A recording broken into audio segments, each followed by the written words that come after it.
Hello student, कैसे हैं आप सब। उम्मीद करता हूं आप सब अच्छे होंगे, मस्त होंगे, बेहतर होंगे, आपकी पढ़ाई बेहतर चल रही होगी बच्चों। और बोर्ड एग्जाम 2023 को टारगेट में रखते हुए आप लोगों के लिए सभी प्रकार के क्वेश्चन लाए जा रहे हैं। और ऐसे प्रश्न जो बच्चे नहीं पढ़ते हैं वास्तविक रूप से, और वो एग्जाम में पूछ दिया जाता है।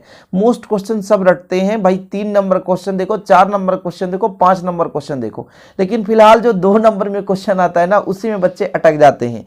यही होता है अक्सर कि सब बच्चे पेपर टाइम में भी ऐसे क्वेश्चन सिलेक्ट करके जाते हैं जो 4 नंबर का आता है। और ये ऐसे क्वेश्चन तो पढ़ते नहीं कि प्रकाश का प्रकीर्णन क्या है भाई साहब, आकाश का नीला रंग दिखाई क्यों देता है भाई, बताओ कारण क्या है। वायुमंडल की उपस्थिति में आकाश काला क्यों दिखाई देता है भाई, सूर्योदय सूर्यास्त के समय सूर्य लाल क्यों दिखाई देता है, बादलों का रंग श्वेत क्यों दिखाई देता है। इन चीजों पर आपने कभी सोचे भी नहीं होंगे, ऐसे भी क्वेश्चन आते हैं और हमेशा पूछा जाता है बच्चों।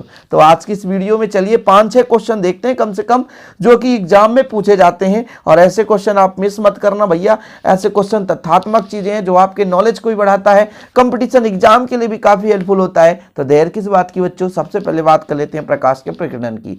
अक्सर बच्चे क्वेश्चन कर देते हैं, व्हाट्सएप में मैसेज करते हैं, फोन लगा के बातें करते हैं, बोले सर ये बताओ क्वेश्चन कैसे आता है यहाँ से। मैं आप लोगों से हमेशा गुजारिश करता हूं बच्चों कि मैं जब वीडियो बनाता हूं आपको बता देता हूं क्वेश्चन कैसे आएगा, यहां से 2 नंबर में आ जाएगा। प्रकाश का प्रकीर्णन क्या है समझाइए, प्रकाश का प्रकीर्णन क्या है समझाइए, ऐसा क्वेश्चन पूछा जा सकता है। समझ रहे हो बात को, ठीक है। तो चलिए शुरू करते हैं बच्चों। यहां पर हम बात करेंगे प्रकाश के प्रकीर्णन। प्रकीर्णन का मतलब होता है फैल जाना, प्रकीर्णन का मतलब होता है फैल जाना। जब सूर्य से आने वाला प्रकाश वायुमंडल से होकर गुजरता है तो वह मार्ग में पड़ने वाले अणुओं या छोटे कणों से अंतर क्रिया कर बिखर जाता है। इस परिघटना को प्रकाश का प्रकीर्णन कहते हैं। सिंपल सा, कुछ भी नहीं है ज्यादा, इसमें आपको माइंड में प्रेशर देने की आवश्यकता नहीं है। प्रकाश के कणों का अन्य कणों से टकरा करके फैल जाना, बिखर जाना। वैसे भी बच्चों एक पत्थर ले लो आप, सिंपल, थोड़ा समझने की कोशिश करें। पत्थर हो, वो पत्थर कैसा हो, बिल्कुल मुलायम हो, और एकदम ठोस सतह पर ठोक दो उसको, मार दो, फेंक दो, टकराएगा, चूर्ण चूर्ण हो जाएगा, फैल जाएगा, बिखर जाएगा। सबसे अच्छा मिट्टी का ढेला ले लो। मिट्टी का ढेला मतलब मिट्टी खोद करके एक छोटा सा टुकड़ा ले लो और उसको आप ठोस सतह पर, छत पर फेंक दो। आप देखोगे कि वो बिल्कुल चूर्ण चूर्ण के रूप में बिखर गया। ऐसे ही प्रकाश किरण है, उसकी तरंगदैर्घ्य यदि भाई साहब थोड़ी से कम है तो जाकर के टकराती है और वो रंग में बिखर जाती है। अब रंग पर डिपेंड करता कौन सा रंग कम ज्यादा, इस पर भी हम टिप्पणी करेंगे, चिंता ना करें। फिलहाल अभी इतना समझो कि सूर्य से जब प्रकाश किरणें आ रही होती है बच्चों, तो वायुमंडल में विभिन्न प्रकार के कण हैं, जैसे धूल के कण हो गए, कार्बन के कण हो गए, बादल के जलवाष्प बूंदें हो गई। तो इस प्रकार के कई सारे छोटे छोटे कण, मतलब बहुत ज़्यादा मात्रा में कण, बिना कण के तो वायुमंडल हो ही नहीं सकता। वायुमंडल में कहीं ना कहीं कुछ ना कुछ कण रहते हैं। अब उन्हीं कणों से, उन्हीं अणुओं से टकराता है और अंतर क्रिया कर, अंतर क्रिया क्या, सीधा समझो कि फैल जाता है यार, सिंपल है। इस परिघटना को प्रकाश का प्रकीर्णन कहते हैं।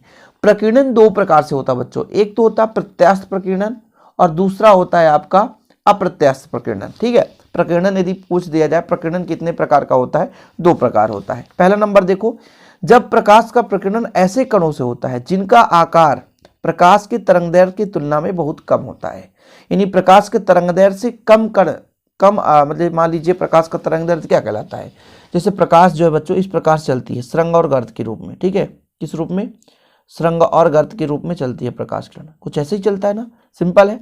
तो 2 सरंगों के बीच की दूरी या 2 गर्तों के बीच की दूरी तरंगदैर्घ्य कहलाती है। अब इस प्रकार चल रही होती है।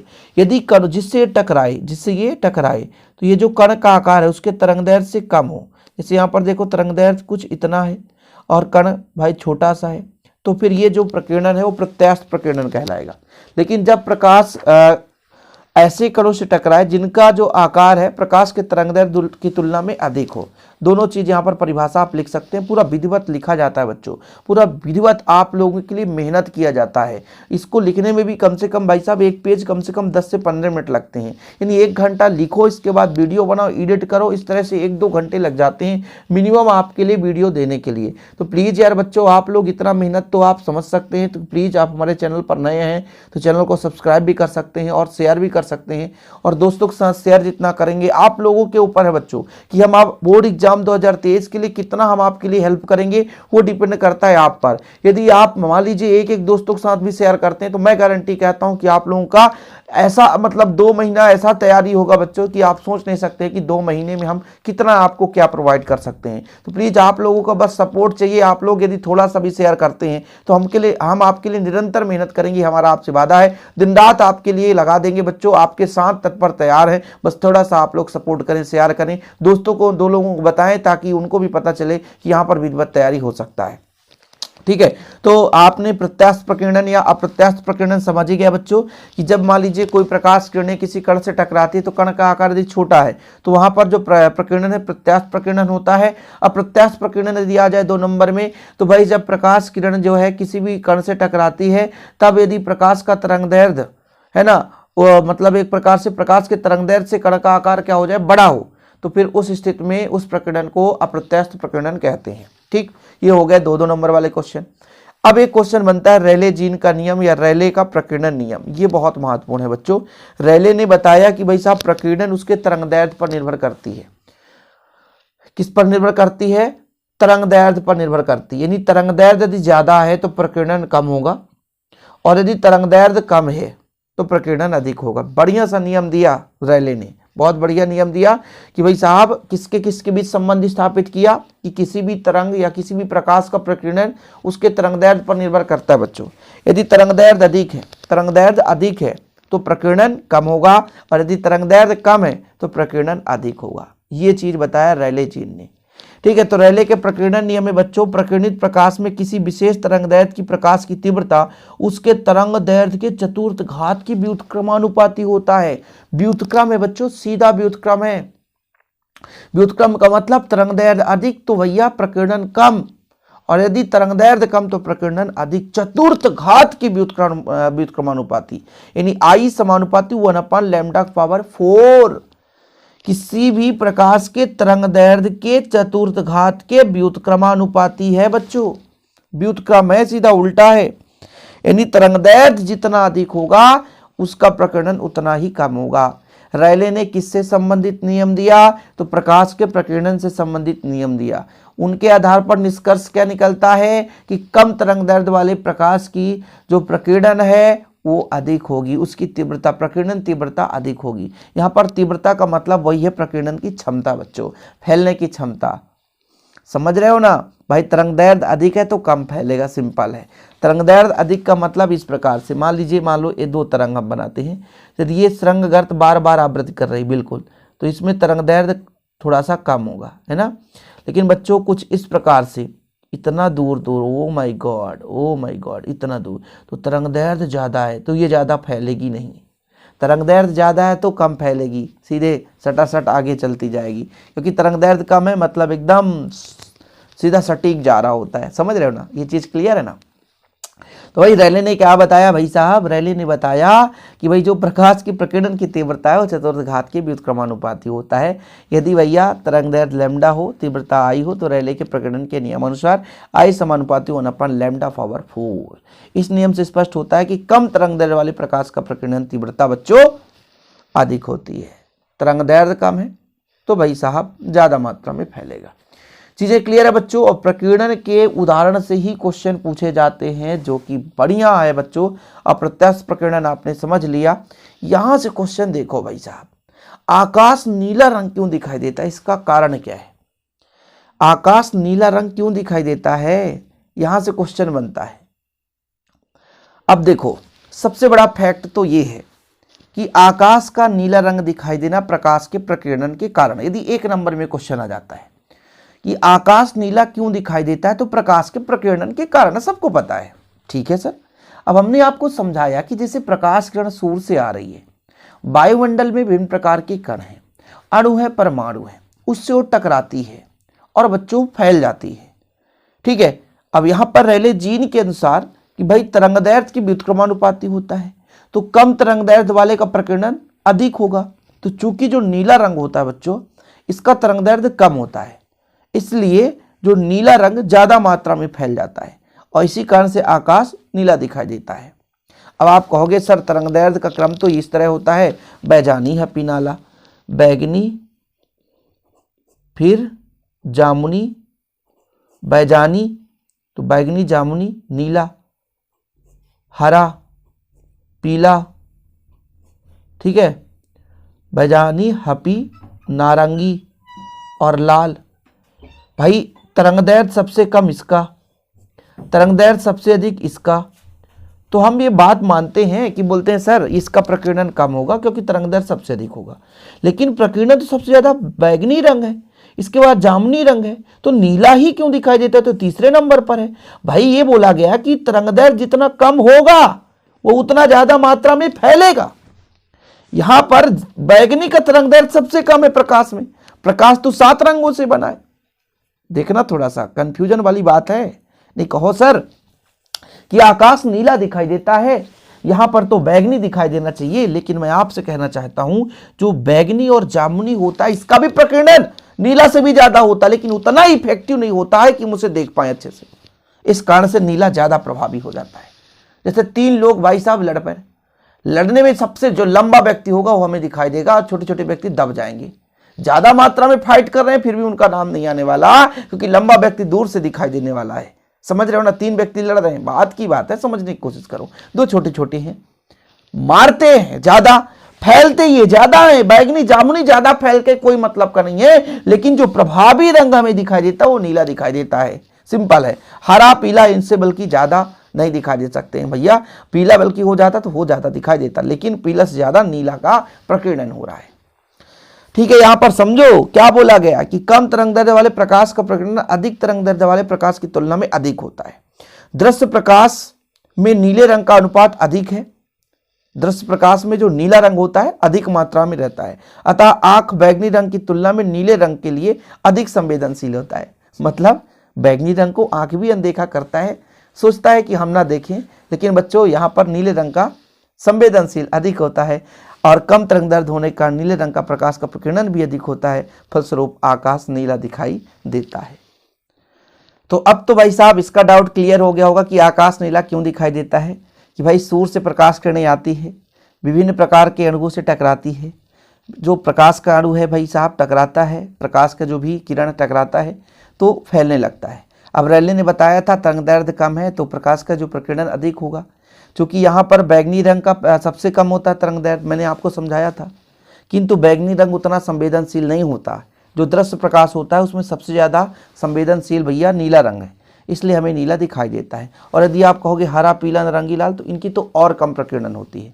तो भाई बैगनी और जामुनी का भी प्रकीर्णन होता है, तो हमें नीला ही दिखाई क्यों देता है बच्चों? क्योंकि इसकी संवेदनशील हमारे आँख के लिए अधिक होती है। सिंपल है, ये आप उत्तर लिख सकते हैं। क्योंकि आपके मन में डाउट ना रहे कि सर हमने नहीं लिख पाया, तो स्क्रीनशॉट ले लिया करो भाई। समझा रहा हूँ तब तक आप एक काम कर लिया करो, स्क्रीनशॉट बिल्कुल ले लिया करो। चलें भाई साहब आगे देखें, अगले क्वेश्चन पर चलते हैं। वायुमंडल की अनुपस्थिति में आकाश का काला दिखना। यदि वायुमंडल ना हो जहाँ तो आकाश काला दिखाई देगा, क्यों? भाई साहब वायुमंडल यदि नहीं है तो फिर प्रकाश का प्रकीर्णन नहीं होगा। जब प्रकाश फैलेगा नहीं तो फिर वहाँ पर कुछ भी नहीं दिखाई देगा, काला दिखाई देगा। देखो, यदि वायुमंडल नहीं होता तो प्रकाश का प्रकीर्णन नहीं होता, फलस्वरूप आकाश काला दिखाई देगा। भाई प्रकाश जहाँ पर फैल ही नहीं रही है तो फिर वहाँ पर सीधा प्रकाश किरणें कुछ रुक ही नहीं रही है, सीधे चली जा रही है, तो काला दिखाई देगा। चंद्रमा पर वायुमंडल नहीं आता, चंद्रमा से देखे जाने पर आकाश काला दिखाई देता है। इसी तरह अंतरिक्ष यात्रियों को भी आकाश काला दिखाई देता है। क्या बात है यार, समझो सोचो। हमारे यहाँ से ऐसा लगता है भाई आकाश नीला है, लेकिन आप यदि वायुमंडल से बाहर चले जाएंगे तो फिर आपको वो जो जगमगाते हुए तारे दिख रहे हैं ना, तो मात्र तारे ही दिखेंगे थोड़ी बहुत, आपको दिन नज़र नहीं आएगा बच्चों। केवल और केवल हर जगह काला ही समझ में आने वाला है। जहाँ पे सूर्य की प्रकाश किरणें मान लो पड़ गई तो वहाँ पर तो ठीक है, लेकिन आप जहाँ तक सूर्य की प्रकाश किरणें नहीं पहुँचे, अंतरिक्ष में चले गए, तो फिर आप बताओ कैसे वहाँ पर आप देख पाओगे? आकाश काला ही दिखाई देने वाला है। भाई सूर्य की प्रकाश किरणें आ भी रही है लेकिन फैल नहीं रही है, तो हम कैसे समझेंगे कि हमारा कैसे रंग है? तो ये हम अंतरिक्ष में भी जाते हैं तो आकाश यहाँ से देखो तो बढ़िया नीला दिखाई देता है, बढ़िया लगता है, दिन है, सुनहरा है। लेकिन जब हम आकाश में जाते हैं बच्चों तो वहाँ पर क्या होता है? प्रकाश का प्रकीर्णन नहीं, क्योंकि भाई आकाश में वायुमंडल नहीं है, गैसें नहीं है, प्रकाश फैलता नहीं है, इसलिए तो सीधा पृथ्वी तक पहुँच जाता है। यदि फैल जाए वहीं तो पृथ्वी तक आने में उसको दिक्कत हो जाएगी, पहुँच ही नहीं पाएगा प्रकाश किरण। ये चीज़ होता है बच्चों, समझ रहे हो ना? चलिए अगला देखो, सूर्योदय और सूर्यास्त के समय सूर्य का लाल रंग का दिखाई देना किस कारण से होता है? क्वेश्चन ऐसे बन सकता है ना, सूर्योदय और सूर्यास्त के समय सूर्य लाल रंग का दिखाई देता, क्या कारण है? तो देखो बच्चों, सूर्योदय और सूर्यास्त के समय सूर्य के प्रकाश को पृथ्वी तक पहुंचने में अधिक दूरी तय करनी पड़ती है। सिंपल है, हम यदि मान लो भारत में है तो यदि जापान में जैसे सबसे पहले सूर्य उगता है, क्योंकि जो सूर्य पूर्व दिशा में होगा उसमें सबसे पहले पश्चिम दिशा सबसे पहले डूबे, मतलब लेट में डूबेगा, ऐसा होता है ना कि जापान में सबसे पहले हमारा सूर्य उग जाता है। अब हम बीच में हैं तो हमारे तक पृथ्वी सूर्य आते आते थोड़ा सा टाइम लग जाता है। तो यदि मान लो सूर्योदय के समय में जहाँ पे भी हम पृथ्वी में रहेंगे वहाँ से जो सूर्य की दूरी ज़्यादा होगी। सिंपल है। सूर्यास्त में भी यही कंडीशन होता है, सूर्योदय में सूर्यास्त में। जैसे फॉर एग्जाम्पल मान के चलता हूँ, इतना बड़ा ये पृथ्वी है, ठीक है। अब मान लो सूर्य तो भाई ऐसे ऐसे चलेगा, तो यदि हम यहाँ पर हैं तो पहले सूर्य यहाँ पर है, लेकिन प्रकाश किरण तो पहुँच रही है, तो ये हो गया। फिर मान लो अस्त हो रहा है बच्चों, तो यहाँ पे है, तो यहाँ पे पहुँच रही। अब जब मान लो ये घूमकर हमारी लंबत हो जाता है तो दूरी कम हो जाती है। तो ये सूर्योदय में सूर्य इधर है, सूर्यास्त में सूर्य इधर है, तो थोड़ी डिस्टेंस तो अधिक है ना। तो सूर्योदय और सूर्यास्त के समय सूर्य के प्रकाश को पृथ्वी तक पहुंचने में अधिक दूरी तय करना पड़ता है। अतः कम तरंगदैर्घ्य वाली प्रकाश किरणों का पृथ्वी तक पहुंचते समय लगभग पूर्ण प्रकीर्णन हो जाता है। केवल लाल क्षेत्र के पास और अधिक तरंगदैर्घ्य वाला प्रकाश ही हम तक पहुंच पाता है। इस प्रकार सूर्योदय या सूर्यास्त तक सूर्य लाल दिखाई देता है। चीजें समझ रहे हैं ना। इसमें क्या कहा गया कि भाई साहब क्या है, सूर्य कहाँ है, सूर्य भाई प्रकाश किरणें हमारे यहाँ तक आ रही है तो सूर्य थोड़ा सा दूर है, जहाँ पे हम हैं सुबह मॉर्निंग टाइम पे, तो प्रकाश किरणें आती है। तो पहले ही बताया गया कि बैंगनी रंग का पहले फैला होगा, फिर जामुनी, फिर नीला, फिर हरा, फिर पीला। सबसे कम कौन फैलेगा, लाल। और लाल कम मात्रा में फैलता है तो हमारे यहाँ तक लाल रंग पहुँचता है। सिंपल है और कुछ भी नहीं है, यही तो कारण है। जैसे मान लो सूर्यास्त के समय में सूर्य मतलब सबसे लंबी दूरी उसको तय करनी पड़ती है प्रकाश किरणों को पहुंचने तक हमारे तक। तो जो भाई हमारा बैंगनी रंग है, जामुनी रंग है, नीला रंग है, ये लगभग प्रकीर्णित हो जाते हैं, फैल जाते हैं, तो हमारे तक कौन पहुंच पाएगा, जिसका प्रकीर्णन कम होगा। तो लाल रंग कम प्रकीर्णित होता है, जिसके कारण हमारे तक पहुंच पाता है और हम उसे देख पाते हैं। बादलों का श्वेत दिखाई देना, क्या कारण है कि बादल श्वेत दिखाई देते हैं। देखो जरा, वायुमंडल में धूल के कणों, वर्षा की बूंदों, बर्फ के टुकड़ों आदि का आकार प्रकाश की तरंगदैर्घ्य की तुलना में अधिक होता है, ठीक है। अतः इन कणों से प्रकाश का प्रकीर्णन रेले के नियमानुसार नहीं हो पाता। इन कणों में से रंग का प्रकाश के समान रूप से प्रकीर्णन हो जाता है, अतः बादल श्वेत दिखाई देता है। बढ़िया सिंपल बताया कि भाई साहब जो हमारे पास वायुमंडल में जब बादल बन जाता है तो बादल के कणों का आकार तरंगदैर्घ्य से अधिक हो जाता है, जिसके कारण से उसमें प्रकीर्णन होकर अन्य रंग नहीं दिखाई देता, बल्कि जो प्रकाश जो हमारा मान लीजिए बादल सफ़ेद है तो सफ़ेद ही दिखाई देगा। सिंपल और कुछ भी नहीं, प्रकाश के समान। प्रकाश श्वेत होता है तो श्वेत ही दिखाई देगा बादल। इसका मेन कारण यही है कि बादल के जो हमारे छोटे छोटे टुकड़े होंगे, वर्षा की बूंद होंगी, धूल के कण होंगे, बादल बनने से इनका जो आकार है वो प्रकाश के तरंगदैर्घ्य की तुलना से अधिक होता है, जिसके कारण जो श्वेत प्रकाश है वो उसी रंग का बादल भी दिखाई देने लगता है। भाई अन्य रंगों का प्रकीर्णन हो ही नहीं पाता है, फैलाव नहीं होता है। जब फैलाव नहीं होता है तो जो जैसा रंग हमें प्रकाश किरण दिखाई देती है वैसे बच्चों हम बादल को भी देख पाते हैं। सिंपल है। ऐसे क्वेश्चन चीजें समझ में आ रही है, क्या चीज मैंने बता दिया। ऐसे ही बच्चों श्वेत दिखाई देता है, दोपहर के समय आकाश श्वेत दिखाई देता है। श्वेत, इसका कारण ये होता है कि भाई साहब श्वेत का कारण क्या हो सकता है कि दोपहर बिल्कुल हमारे सिर के ठीक ऊपर होता है और हम तक आसानी से प्रकाश पहुंच जाता है, उसमें प्रकीर्णन बहुत कम हो पाता है, इस कारण से श्वेत दिखाई देता है। ऐसे क्वेश्चन मैं बता रहा हूं, आप लिख लो। खतरे का सिग्नल लाल रंग का होता है, क्यों बताओ जरा। खतरे का सिग्नल लाल रंग का क्यों होता है, ताकि हम दूर से लाल रंग को देख सकें। भाई खतरे के सिग्नल में लाल रंग के लगाने का एक कारण है, क्योंकि लाल रंग हमें दूर से दिखाई देता है, ताकि बच्चों हम खतरे से बच सकें। समझ रहे ना बात को, कि खतरे से बचना चाहते हैं तो हमें लाल रंग का सिग्नल लगा दे, ताकि दूर से दिख जाए कि हाँ यार सामने कुछ चीजें हैं, जिसके कारण हम बच जाते हैं बच्चों। तो लाल रंग के प्रकाश का तरंगदैर्घ्य अधिक होता है, और जिसका तरंगदैर्घ्य अधिक होता है तो रेले के नियम से प्रकीर्णित उतना ही कम होता है। तो लाल रंग का सिग्नल जो है दूर तक दिख सकता है ना। इस कारण से खतरे का सिग्नल लाल रंग का होता है। ऐसे क्वेश्चन प्रकीर्णन से पूछे जाते हैं, मतलब प्रकीर्णन लेकर आया मैंने, और ये थंबनेल में जो मैंने कहा बच्चों कि इंपॉर्टेंट क्वेश्चन है। हाँ यार बिल्कुल 2 नंबर वाले क्वेश्चन है, और हर एक स्टेट बोर्ड के बच्चे पढ़ सकते हैं, चाहे वो एमपी से हो चाहे सीजी से हो, सबके।